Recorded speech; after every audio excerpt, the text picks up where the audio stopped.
Olá, paz de Jesus. Eu gostaria de estar falando sobre o resgate da masculinidade espiritual dos homens de Deus.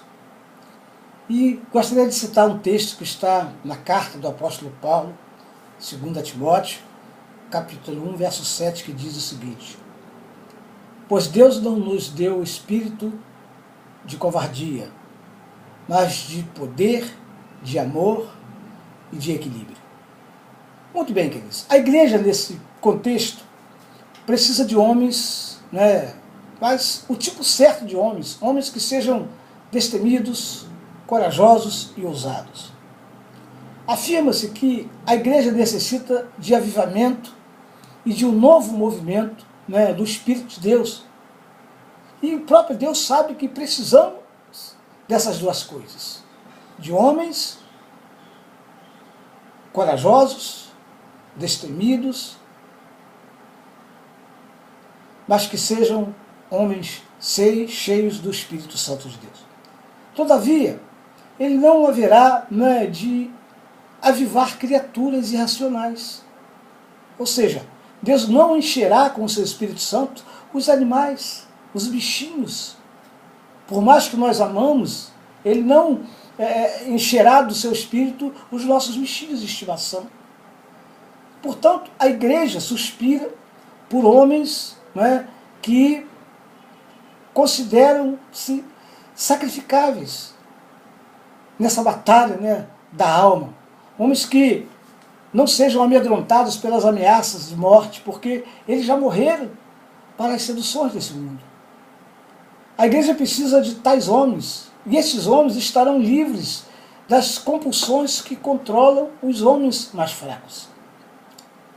Eles não serão forçados a fazer as coisas pelo constrangimento das circunstâncias, mas a sua única compulsão virá do íntimo e do alto. Esse tipo de liberdade para o homem de hoje é necessária se queremos ter novamente em nossos púlpitos pregadores cheios de poder, ao invés de homens covardes, que não têm coragem de falar o que Deus manda falar. Esses homens livres servirão a Deus e à humanidade através de motivações elevadas demais para serem compreendidas pelo grande número de religiosos que hoje entram e saem do santuário. Homens que, uma vez renovados em sua masculinidade espiritual, jamais tomarão decisões motivadas pelo medo.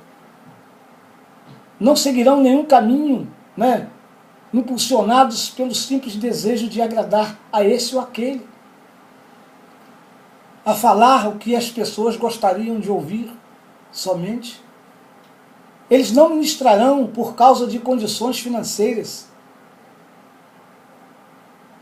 como muitos estão fazendo por aí, adotando um mercantilismo evangélico. Eles jamais realizarão qualquer ato religioso por simples costume, nem permitirão a si mesmos serem influenciados pelo amor à publicidade ou pelo desejo por ter boa reputação. Não. Muito do que a igreja faz em nossos dias, ela o faz porque tem medo de não fazê-lo. Associações de pastores e de ministros atiram-se em projetos motivados apenas pelo temor de não se envolverem em tais projetos.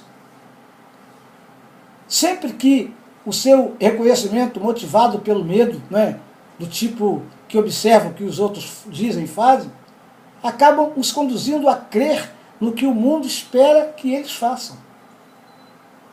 Eles o farão na próxima segunda-feira pela manhã, com toda espécie de zelo ostentoso e demonstração de piedade. Simplesmente de forma hipócrita. A influência constrangedora da opinião pública é quem chama esses profetas, e não a voz de Deus. A verdadeira igreja jamais sondou as expectativas públicas antes de se atirar em suas iniciativas.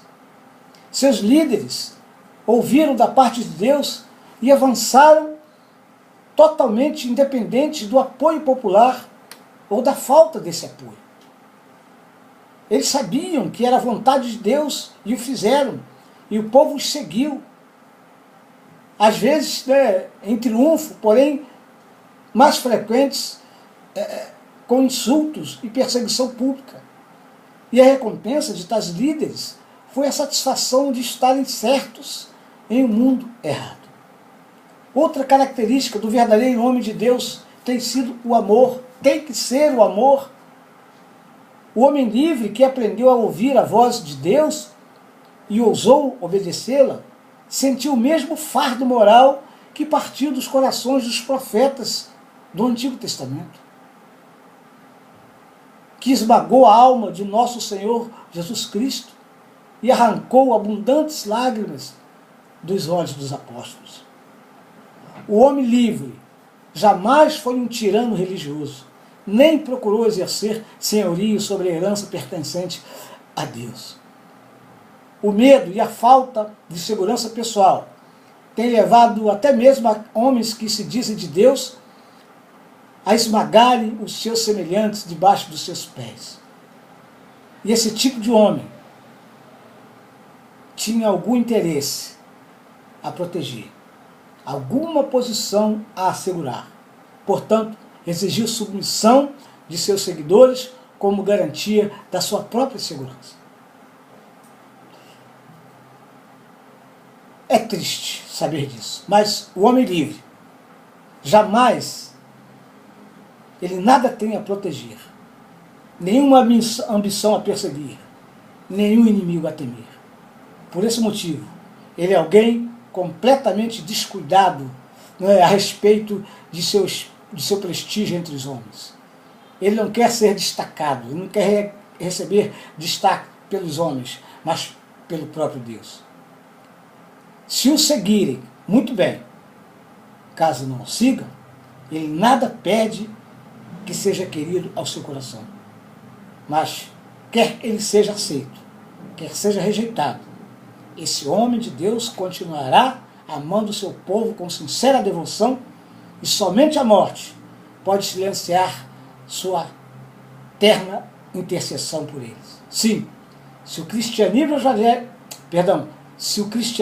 evangélico tem de permanecer vivo, ele precisa novamente de homens, o tipo de homens certos, e, portanto, deverá repudiar os fracotes que não ousam falar o que precisa ser falado, o que precisa buscar em oração e muita humildade, a sua capacidade para falar de Deus. O surgimento de homens feitos da mesma qualidade dos profetas e dos antigos mártires. É disso que Deus precisa, é disso que a igreja precisa, é desse tipo de homem.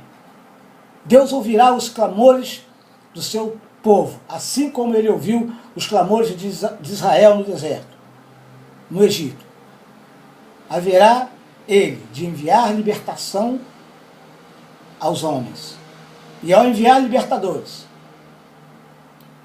ele os conscientizará dos valores do reino de Deus e do Evangelho. É assim que Deus age entre os homens. E quando vierem os libertadores, eles serão homens de Deus, homens de coragem, e terão Deus ao seu lado, porque serão cuidadosos em permanecer ao lado de Deus. Serão cooperadores com Cristo e instrumentos nas mãos de Deus. Seja então você um homem de Deus, que tenha jeito de Deus, que tenha cheiro de Deus, que tenha a cara de Deus, que fale do amor de Deus. Deus te abençoe.